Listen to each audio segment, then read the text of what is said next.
زنا کی وجہ سے پردہ بکارت اگر کسی عورت کا کسی لڑکی کا زائل ہو جائے تو اس کا شرعی حکم کیا ہے؟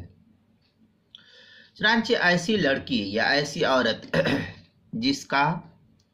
پردہ بکارت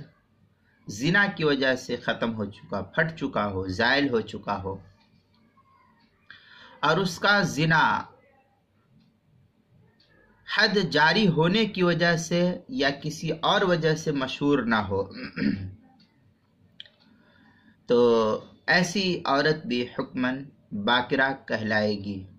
اور اس کا سکوت نکاح کے لیے رضامندی کی دلیل شمار ہوگا۔ تاہم زنا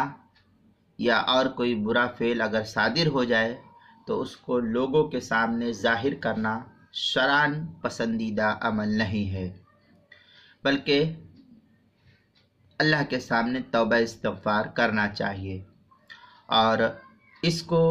پوشیدہ رکھنا ہی، کسی سے اگر اس کا صدور ہو گیا تو اس کو پوشیدہ رکھنا ہی افضل شمار کیا گیا ہے اور مندوب کہا گیا ہے، اس لحاظ سے کہ زانیہ عورت شرعاً بھی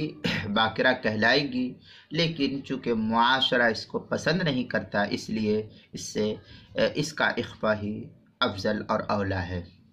فتاوی شام میں ہے من زالت بکارتھا او زنن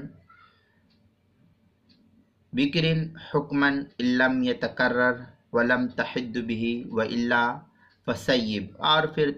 شامی میں ہذا معنی قولهم ان لم یشتہر زناها یکتفی بسکوتها لان الناس عرفا بکرن، یہ اس طریقے کی عبارت تفصیل سے موجود ہے فتاوی شام کے اندر۔ کتاب النکاح باب الولی، چوتھی جلد صفحہ 166 اور 67 جو زکریا بک ڈپو دیوبند کا ہندی نسخہ ہے۔ کتاب المسائل چوتھی جلد صفحہ 112 پر بھی اس مسئلے کی تفصیل موجود ہے۔